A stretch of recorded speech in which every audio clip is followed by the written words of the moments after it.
Welcome to quick review. और quick review में आज एक करंट अफेयर्स का टॉपिक डिस्कस करते हैं जो काफ़ी ज़्यादा ट्रेंडिंग में है, Pakistan and SCO foreign ministers meeting 2023। ठीक है, आपने देखा काफ़ी ज़्यादा जो है वो 3-4 दिन से इसके ऊपर इशू बना हुआ है कि भाई बिलावल ने जो है ये मीटिंग क्यों अटेंड की और इंडिया ने खास करके जो यहाँ पे रोल प्ले किया है बहुत ही ज़्यादा नेगेटिव जिसको कहा जा रहा है वो क्यों किया। ठीक है, तो इसको डिस्कस करते हैं ब्रीफली और देखते हैं क्या मीटिंग थी, क्यों थी और इसके जो पर्पस थे वो क्या थे और आउटकम जो है वो इसके हमें क्या मिले। ठीक है, तो स्टार्ट करते हैं। ये एक पिक्चर है बिलावल साहब की और जयशंकर की, यानी कि पाकिस्तानी फॉरेन मिनिस्टर की और इंडिया की, और जिसके ऊपर बहुत ज़्यादा तनकीद भी हो रही है। आपने देखा कि भाई बिलावल को हाथ नहीं मिलाया गया, उन्होंने अपनी हिंदू ट्रेडिशंस को फॉलो किया और इसके ऊपर बिलावल के बारे में कहा गया कि भाई उनको डिप्लोमेसी नहीं आती, ये वो बहुत सारी यानी बातें की गई हैं। तो हम अनबायस्ड होकर इसको देखेंगे।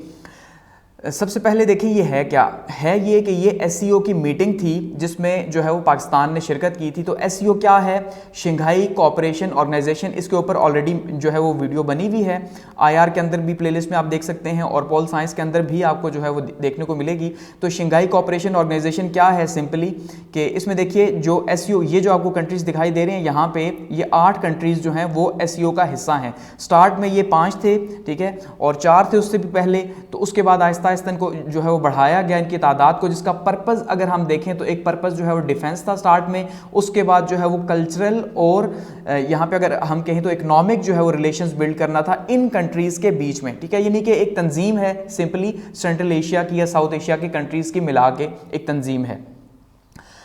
अब ये मीटिंग किस टाइप की थी, ये मीटिंग थी फॉरेन मिनिस्टर्स की मीटिंग थी। ठीक है, फॉरेन मिनिस्टर्स की मीटिंग का पर्पस क्या था कि इसकी मीटिंग का पर्पस ये था कि जो जुलाई के अंदर इंडिया में जो मीटिंग होगी, जो समिट होगा, समिट होता है जहां पे वर्ल्ड लीडर्स जो है, जो मुल्कों के जो सरबराहान है उसको अटेंड करते हैं, तो उसको समिट कहा जाता है। ठीक है, तो वो जो वर्ल्ड समिट होगा इंडिया के अंदर जुलाई में खास करके, तो उसके लिए यहाँ पे ये एक रोड मैप तैयार करना था कि वो किस तरह से होगी। अल्टीमेटली लीडर्स खुद तो अपने लिए आके यहाँ पे तैयार कर नहीं सकते कि भाई हमने क्या क्या मीटिंग्स करनी है, कहाँ साइड लाइन पे क्या होगा, कैसे, तो वो सारा शेड्यूल होता है। तो वो जो शेड्यूल होता है उसको शेड्यूल कौन करता है, उसको फॉरेन मिनिस्टर्स जो है वो शेड्यूल करते हैं। तो इसी तरह से फिर ये मीटिंग थी कि भाई उसको शेड्यूल किया जाए, जो जुलाई के अंदर न्यू दिल्ली के अंदर इंडिया के अंदर जो मीटिंग है एससीओ के समिट है, जो लीडर्स आएंगे तो उनके लिए यहाँ पे एक फ्रेमवर्क बनाया जाए। ठीक है, तो इसलिए बिलावल भुट्टो भी वहां पे गए या पाकिस्तान के फॉरेन मिनिस्टर भी वहां पे गए। तो प्लेस ऑफ मीटिंग क्या थी जी, गोवा इंडिया के अंदर, और डेट थी 2 दिन थे, थर्सडे और फ्राइडे को, यानी कि 4 और 5 मई 2023 को। ठीक है, अब अगर हम कहते हैं कि Pakistan, why Pakistan foreign minister is visiting India, कि भाई क्यों इसने इंडिया का विजिट किया। ठीक है, और स्पेशली जो है इसके ऊपर फॉरेन पॉलिसी में भी जो है वो छपा भी है कि भाई उन्होंने विजिट किया और उनके विजिट का क्या पर्पस था, उनका डिटेल्स इसके ऊपर बातचीत की है। तो उसमें देखिए सबसे पहली चीज क्या है कि ये एक बायलेटरल मीटिंग थी रीजनल टाइज के लिए, हम इसे ये कह सकते हैं। गो के बाद में हम ये कह सकते हैं कि फेल होगी, वो एक अलग चीज़ है, लेकिन पर्पस क्या था कि एक बायलेटरल मीटिंग थी। बायलेटरल मीटिंग का मतलब ये होता है कि भाई अब इंडिया के अंदर मीटिंग हो रही है तो 2 ममालिक के बीच के जो ताल्लुकात हैं वो बायलेटरल मीटिंग है। तो पाकिस्तान ने ये सोचा कि चलो भाई ये अच्छा मौका है इंडिया से ताल्लुकात को बनाने का। ठीक है, ग्राउंड रियलिटीज जो भी हो, लेकिन पाकिस्तान ने ये किसी न किसी पॉइंट पे सोचा डिप्लोमेटिकली कि इंडिया के साथ रिलेशंस को बिल्ड किया जाए। तो बायलैटरल मीटिंग पहली बात। दूसरी क्या थी जी कि अगर हम कहते हैं कि पाकिस्तान जो है वो इसमें इंपॉर्टेंट क्यों था, तो हम ये कहते हैं कि पाकिस्तान जो है वो 2011 के बाद से पाकिस्तान के इंडिया के साथ कोई फॉरेन अफेयर्स की, इस तरह की फॉरेन मिनिस्टर की रिलेशन नहीं रहे। तो 2011 के बाद से ये फर्स्ट विजिट था, यानी 2011 से लेके आज 2023 में जो है ये विजिट हुआ है। तो इसके बीच में कोई विजिट भी नहीं था, तो इसलिए भी पाकिस्तान काफ़ी ज़्यादा मोटिवेटेड था कि चलो भाई इंडिया के साथ ताल्लुकात वापस बनाते हैं 2011 के बाद जो ख़त्म हो चुके थे, इसलिए भी पाकिस्तान के लिए इंपॉर्टेंट थी। अच्छा, बायलैटरल रिलेशंस इंडिया के साथ वो तो डिस्कस हो चुके। एससीओ कंट्रीज के साथ रिलेशंस थे जो ज्यादा इंपॉर्टेंट था। ठीक है, यानी ज्यादा इंपॉर्टेंट ये हरगिज नहीं था कि बायलैटरल मीटिंग होती, वो तो एक साइड लाइन पे अगर कोई मीटिंग हो भी जाती तो अच्छी बात थी, यानी अगर साइड लाइन पे कोई मीटिंग होती है एससीओ की तो अच्छी बात थी, लेकिन जो नहीं हुई। लेकिन जो एक्चुअल पर्पस था वो एससीओ कंट्रीज के साथ अपने आप को एंगेज करना था और उनकी, क्योंकि मीटिंग एससीओ की थी तो अल्टीमेटली उनके साथ रिलेशंस को बढ़ाना था। डिप्लोमेटिक रिलेशंस के लिए मीटिंग थी। और एक जो एलिगेशन लगाया जाता है, अब मैं उस पर नहीं जाऊंगा, जैसे कहा जाता है कि भाई ये फॉरेन मिनिस्टर की जो है वो ट्रेनिंग थी बिलावल साहब की, उनको ट्रेन किया जा रहा है, अगली हुकूमत उनकी है, और इस तरह से बहुत सारी बातें की जा रही हैं, वो आप सोच सकते हैं खुद अपनी तरफ से जो भी आपको मुनासिब लगे। एक्चुअली में सबसे इंपॉर्टेंट पॉइंट यहां पे क्या है कि कॉन्फिडेंस बिल्डिंग मेजर था ये, ठीक है। अब कॉन्फिडेंस बिल्डिंग मेजर का क्यों था, इसलिए कि जो लास्ट मंथ यानी कि 27 अप्रैल को जो मीटिंग हुई थी, ठीक है, न्यू दिल्ली के अंदर, वो डिफेंस मिनिस्टर्स की एससीओ की मीटिंग थी। डिफेंस मिनिस्टर्स की एससीओ की मीटिंग 27 अप्रैल को दिल्ली के अंदर होती है और उसमें ख्वाजा आसिफ साहब जो हमारे डिफेंस मिनिस्टर हैं वो नहीं जाते, बल्कि वो उसे वर्चुअली अटेंड करते हैं, ठीक है, यानी ऑनलाइन वो सेशन को अटेंड करते हैं जहां पे सारे ममालिक आते हैं, लेकिन वहां पे पाकिस्तान के फॉरेन मिनिस्टर नहीं जाते क्योंकि हमारे रिलेशंस इंडिया के साथ अच्छे नहीं है, इसलिए उन्होंने मुनासिब नहीं समझा जाना है जो भी पॉलिसी हो हमारी स्टेट की, लेकिन वो नहीं गए। तो इसलिए भी एक कॉन्फिडेंस मेजर के तौर पर ये था कि भाई अब इन्हें भेजेंगे तो शायद हालात बेहतर हो जाए और हमारे जो हालात खराब हुए हुए इंटरनली और एक्सटर्नली जो हैं दोनों तरह से, तो उनको थोड़ा सा बैलेंस किया जा सके। तो ये पर्पस था मीटिंग का, यानी पाकिस्तान क्यों गया। अच्छा, अब इसमें ये कहा जा रहा है कि भाई ये less attempt to patch up ties with India, कि इसमें इंडिया के साथ जो हमने अपने ताल्लुकात बनाने थे वो सेकेंडरी था, ठीक है। अगर वो साइडलाइन कोई मीटिंग हो जाती तो ठीक है, बिलावल कर लेते, अदरवाइज अगर नहीं थी तो असल पर्पस जो था वो एससीओ के साथ मीटिंग था और उन्हीं के साथ ही हमने हालात को बढ़ाना था। क्यों? क्योंकि पाकिस्तान को इसमें अपॉर्चुनिटीज नजर आ रही थी। तो पाकिस्तान को क्या अपॉर्चुनिटीज नजर आती, यानी क्या फायदे थे अल्टीमेटली इसमें? देखिए, उसमें सबसे पहली बात तो ये थी कि भाई to strengthen engagement with SCO, कि एससीओ के जो कंट्रीज हैं उनके साथ अपने ताल्लुकात को बेहतर करना या मजबूत करना, ठीक है। अच्छा, सबसे बड़ा फायदा पाकिस्तान का ये था, यानी पाकिस्तान इसलिए गया। दूसरा क्या था? एडवांस पाकिस्तान फॉरेन पॉलिसी या फॉरेन पॉलिसी के पाकिस्तान के इंटरेस्ट थे कि पाकिस्तान की फॉरेन पॉलिसी को अल्टीमेटली आगे लेके जाना था, मजीद बेहतर करना था, तो इसलिए भी। और दूसरा, हमारे फॉरेन पॉलिसी के इंटरेस्ट थे कि हम रीजन के अंदर जितने भी ममालिक हैं उन ममालिक के साथ अपने ताल्लुकात को बेहतर कर सकें ताकि पाकिस्तान आइसोलेशन का शिकार ना हो, ठीक है। थर्ड क्या था?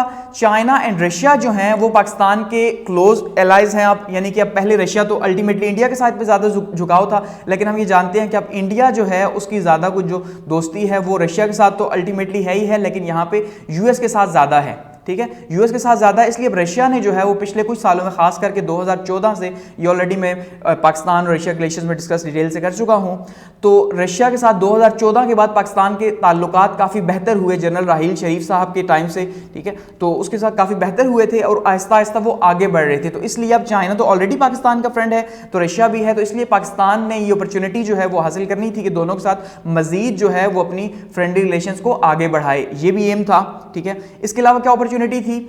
ट्रेड जो है वो सेंट्रल एशियन नेशंस के साथ बढ़ानी थी, तो अल्टीमेटली ये ट्रेड का सबसे बेहतरीन मौका था कि भाई यहाँ पे एससीओ के समिट में आप जो है वो जाएं और वहाँ पे अपने आप को, अपना एजेंडा जो है प्रेजेंट करें, और जब मीटिंग हो जुलाई के अंदर तो उस मीटिंग में जो भी बिजनेस मीटिंग साइडलाइंस पे होती हैं वहाँ पे आपने वो सारी तय करनी है कि भाई कौन कौन सी बिजनेस मीटिंग्स होंगी, तो ये भी पर्पस था। अच्छा, नेक्स्ट पर्पस क्या था जी? पाकिस्तान जो है वो इस बात पे होप रखा हुआ था, यानी इस बात पे यकीन था उससे कि उसकी जो इंगेजमेंट्स हैं वो बढ़ेंगी, खास करके ट्रेड के लिहाज से और कनेक्टिविटी के लिहाज से, क्योंकि देखिए सेंट्रल एशिया जो है वो पाकिस्तान के लिए सारे ही सारे मुस्लिम कंट्रीज है, चाइना और रशिया को छोड़ के, इसलिए बहुत ज़्यादा इंपॉर्टेंट है। और अफगानिस्तान के जो हालात चल रहे हैं, क्योंकि जो डिफेंस मीटिंग हुई थी उसमें एक तो रीजनल सिक्योरिटी थी, दूसरा अफगानिस्तान का इशू था, तो इसलिए अब ये रीजन बहुत ज़्यादा इंपॉर्टेंट है पाकिस्तान के लिए, सेंट्रल एशिया का, क्योंकि सार्क की अगर हम बात करते हैं तो साउथ एशियन ऑर्गेनाइजेशन जो है तो वो ऑलरेडी उस तरह से काम नहीं कर रही, क्योंकि वहाँ पे भी इंडिया की मोनोपोली बहुत ज़्यादा है, इसलिए ये बहुत ज़्यादा इंपॉर्टेंट था पाकिस्तान के लिए कि ट्रेड और कनेक्टिविटी हो। और रेल रोड के लिए भी पाकिस्तान जो है वो ऑलरेडी जो है वो बात कर चुका है सेंट्रल एशियन नेशन से, वहाँ पर बातचीत हो भी रही है। इसके अलावा क्योंकि इंडिया के जो है वो कुछ ताल्लुकात चाइना के साथ अच्छे नहीं हैं, तो इसलिए इंडिया को भी फ्री हैंड नहीं देना चाहिए, ये भी पाकिस्तान सोचता है, ठीक है। और पाकिस्तान यानी कि फ्री हैंड ना देने का मतलब ये है कि अगर हम नहीं जाएंगे तो अल्टीमेटली एससीओ कंट्रीज के साथ, जो मुस्लिम कंट्रीज है मेजोरिटी में, उनके साथ इंडिया के रिलेशन ज़्यादा मजबूत हो जाएंगे। गो कि इंडिया जो है अब क्या कर रहा है, एक पॉलिसी के तौर पर, क्योंकि उसको डायरेक्ट एक रास्ता नहीं मिला हुआ सेंट्रल एशिया का, तो वो क्या कर रहा है, वो अब साइड लाइन्स पर मीटिंग्स करता रहता है। उसने एक मैकेनिज्म डेवलप किया है रेगुलर मीटिंग्स का with government in the regions, के जो रीजन के कंट्रीज है उनके साथ वो टाइम टू टाइम मीटिंग्स करता रहता है ताकि उनके बीच में जो है वो स्पेस पैदा ना हो और उसके ताल्लुकात बेहतर रहें, ठीक है। तो ये इंडिया एक पॉलिसी के तौर पे या एक डिप्लोमेसी के तौर पे आप इसे कह ले फॉलो करता है इन मीटिंग्स को, जो कि हम नहीं करते, ठीक है। हमारे क्लेम किया जाता है कि फॉरेन मिनिस्टर बिलावल जब से बने 1 साल हो गया, अफगानिस्तान सबसे सेंसिटिव इशू है, लेकिन उसी का विजिट उन्होंने नहीं किया अभी तक बड़ी बड़ी मीटिंग्स में भी, ठीक है। तो इसलिए ये बहुत ज़्यादा इंपॉर्टेंट है कि इंडिया को फ्री हैंड न दिया जाए। इसके अलावा इसमें यहाँ पे तो ये पाकिस्तान के लिए क्या है, अपॉर्चुनिटीज थी जिसके लिए पाकिस्तान वहाँ पे गया और उसने अपना एक नुमाइंदा भेजा, चाहे वो अच्छा था या बुरा था ये अलग बात है। इसके अलावा ये क्लेम किया जा रहा है कि भाई पाकिस्तानी ऑफिशियल्स ने जो है वो ये कहा है इंडिया को कि भाई आप साइड लाइन पे जो है वो एक मीटिंग करें बिलावल के साथ, और बिलावल के साथ मीटिंग करें तो उन्होंने इनकार कर दिया इसके ऊपर। गो बाद में पाकिस्तानी ऑफिशियल्स जो है उन्होंने भी डिनाई कर दिया भाई हमने कोई ऐसा मीटिंग का नहीं कहा। तो ये भी क्लेम किया जा रहा है जिसके ऊपर काफ़ी ज़्यादा पाकिस्तान को जो है वो कहा जा रहा है, खास करके इंटरनल मीडिया इसके ऊपर तनकीद कर रहा है कि आपने क्यों कहा खाम में, ठीक है, जो वो मिलना नहीं चाहते। खासकर कश्मीर के इशू के ऊपर जो हमारा स्टैंड है जो उन्होंने 2019 में कश्मीर पर किया, तो जैसे पीटीआई गवर्नमेंट ने कहा था भाई हम तब तक उसके साथ ताल्लुकात नहीं बनाएंगे जब तक वो कश्मीर को उसका जो डिसीजन है उसको रिवर्स नहीं करेंगे। तो ये भी एक इशू था। अच्छा, रीजनल इंपेरेटिव पाकिस्तान की अगर बात करते हैं तो ये रीजनल ज्यादा इंपॉर्टेंट था ना कि बायलैटरल, क्योंकि बायलैटरल अल्टीमेटली कोई मीटिंग ही नहीं हुई तो वो फेल हो गई। तो ये रीजन के लिहाज से हम फिर भी किसी ना किसी जगह पे रहे। तो एट द एंड अगर हम ये कहते हैं कि भाई आउटकम क्या रहा इस मीटिंग का, कि भाई मीटिंग हो गई, तो मीटिंग का आउटकम हम जैसे मैंने कहा बायलैटरल का तो कोई फायदा नहीं हो सका, ठीक है, वो तो उल्टा हम जो है वो कहा जा रहा है कि भाई पाकिस्तान ने बड़ी बेइज्जती करवा दी। जयशंकर जो है उन्होंने क्या किया जी, उन्होंने सही से हाथ भी नहीं मिलाया और ऊपर से खासकर पाकिस्तान को जो है वो बहुत बुरा बुरा कह दिया। तो आउटकम्स क्या है, इंडियन एटीट्यूड बहुत ज़्यादा नेगेटिव रहा। सबसे पहली बात यह है, यानी इंडिया अभी भी अपने उस स्टैंड से पीछे नहीं हटा जिसमें वो पहले था कि भाई पाकिस्तान जो है वो एक टेररिस्ट स्टेट है और ये टेररिस्ट को फंडिंग करता है। तो आज भी उन्होंने सरेआम जो है इस मीटिंग के अंदर यही बातें की हैं। तो अल्टीमेटली इंडिया वहीं पे खड़ा है, तो इसका मतलब इंडिया अगर वहीं खड़ा है तो पाकिस्तान भी वहीं पे खड़ा है। गो कि हम ये कह सकते हैं कि पाकिस्तान ने एक और कोशिश की डिप्लोमेटिकली अपने जो ताल्लुकात हैं उन ताल्लुकात को बेहतर करने की, जो कि फेल हो गई। किस वजह से, इंडिया के एटीट्यूड की वजह से या पाकिस्तान के इंटरनल जो है वो इंस्टेबिलिटी की वजह से, उसकी कमजोरी की वजह से, कि कमजोर गवर्नमेंट की वजह से, ठीक है। तो ये डिप्लोमेटिक नॉर्म्स जो हैं उनको भी डिनाई किया गया, क्योंकि एक गेस्ट को बुलाया गया, जैसे कहा जा रहा है कि भाई बिलावल को रिस्पेक्ट नहीं दी गई, तो ये भी एक अच्छा जो है वो इम्पैक्ट नहीं पड़ा इसका। अच्छा, इंडिया का रोल नेगेटिव रहा और इसी तरह से इंडियन मीडिया जो है उसका रोल उससे डबल नेगेटिव रहा। यानी इंडियन मीडिया ने बहुत ज़्यादा जो है इसके ऊपर वावेला किया, जैसे कहा गया कि भाई पाकिस्तान जो है वो इस टाइम पे मर रहा है भूखों, इसलिए वो एससीओ कंट्रीज से अपनी जो है वो इमदाद मांगने आ रहा है कि भाई उसको कुछ पैसे मिल जाएं, इनके साथ कोई ताल्लुकात हो जाएं। खास करके कहा जा रहा है कि भाई चाइना के साथ उसने एंगेजमेंट करनी थी पाकिस्तान ने, क्योंकि जो IMF है, IMF को जो है वो चाहिए अब गारंटर्स चाहिए, तो चाइना एज ए गारंटर जो है वो रोल अगर प्ले करे तो पाकिस्तान को IMF से कर्ज मिल सकता है, या इसी तरह से रशियन जो ऑयल है उसमें पाकिस्तान को जो है वो आसानी हो सकती है। तो इस तरह मतलब कहने का यही है कि इंडियन मीडिया ने यही कहा कि पाकिस्तान जो है इमदाद मांगने आया। तो अल्टीमेटली उन्होंने वर्ड नेगेटिव यूज किया, लेकिन पर्पस यही था कि एससीओ कंट्रीज के साथ एंगेजमेंट, फिर आप किसी भी तरह का फायदा उठा सकते हैं। अल्टीमेटली रिलेशंस के जो कंट्रीज के जो ताल्लुकात हैं ममालिक के, वो इसी बेस पे होते हैं। अब ऐसा तो होता नहीं है कि आप जो है वो खामखा में अपना टाइम और अपनी एफर्ट्स और अपनी एनर्जी जो है ज़ाया करते फिरें, ठीक है। अच्छा, डिप्लोमेटिक रिलेशंस जो है उसके लिहाज से कुछ अच्छा रहा एससीओ कंट्रीज के साथ, बाकी कुछ बुरा भी रहा, बहुत बुरा रहा। खास करके जो तनकीद का सामना करना पड़ा वो बहुत ही ज़्यादा ख़राब रहा, ठीक है। और रीजनल लिंक्स अब डेवलप होते हैं कि नहीं, ये तो जुलाई में पता चलेगा इस मीटिंग का आउटकम, कि भाई जुलाई में जब एससीओ का समिट होगा तो उसमें पता चलेगा कि बिलावल ने क्या कारनामा किया या इसका क्या आउटपुट रहा। इसी तरह से ये कहा जा रहा है कि वहाँ पे कोई भी जो है प्रेस कॉन्फ्रेंस बिलावल नहीं कर सके, सिर्फ पीटीवी का माइक वहाँ पे मौजूद था, ठीक है जी।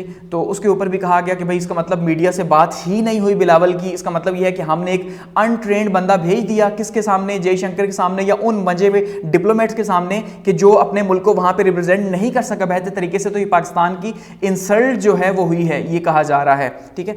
तो अब ये सारी चीजें हमें क्या देखने को मिलती हैं कि इसके अंदर पॉलिटिकल क्राइसिस हमें रिफ्लेक्ट होता हुआ दिखाई दिया। यानी जो पाकिस्तान के अंदर पॉलिटिकल क्राइसिस है वो एससीओ की मीटिंग के अंदर भी हमें दिखाई दिया, ठीक है। और उसकी वजह से क्या हुआ कि बिलावल और जयशंकर के बीच में जो मीटिंग हुई उस तरह से, क्योंकि बराबरी कहीं पे हमें देखने को नहीं मिली। बराबरी का मतलब क्या है? बराबरी का मतलब यह है कि एक साइड पे एक डेवलप स्टेट, पांचवी बड़ी या चौथी बड़ी इकोनॉमी है इंडिया अब दुनिया की, पाकिस्तान जो है वो कहीं पे पहले 20 के अंदर भी कहीं पे आपको नहीं मिलेगा, 30 के अंदर भी अब नहीं मिलेगा जो हालात चल रहे हैं पाकिस्तान के। तो अल्टीमेटली फिर बराबरी बनती नहीं है तो वो किस लिए पाकिस्तान को रिस्पेक्ट नहीं, ये भी कहा जा रहा है। तो एट द एंड हम ये कह रहे हैं कि यहाँ पे बहुत कुछ गया भी है लेकिन बहुत कुछ आया भी है। लेकिन ये एक रूटीन मीटिंग थी एससीओ की, फॉरेन मिनिस्टर्स की, तो अल्टीमेटली वहां पे जाना था। हाँ, जैसे पाकिस्तान ये कह रहा है या कुछ हल्के ही कह रहे हैं कि भाई पाकिस्तान के अगर रिलेशंस इंडिया के साथ अच्छे नहीं थे तो पाकिस्तान को बाइकआउट करना चाहिए था, जैसे डिफेंस मिनिस्टर ने किया। तो ये भी एक अपना पॉइंट ऑफ व्यू हो सकता है, ठीक है। तो हुकूमत का पॉइंट ऑफ व्यू तो जाने का। तो ये जो है हमारी जो एससीओ की मीटिंग थी उसका ये सम अप था। और आपके फीडबैक के लिए जो है कमेंट सेक्शन मौजूद है। Thanks for watching.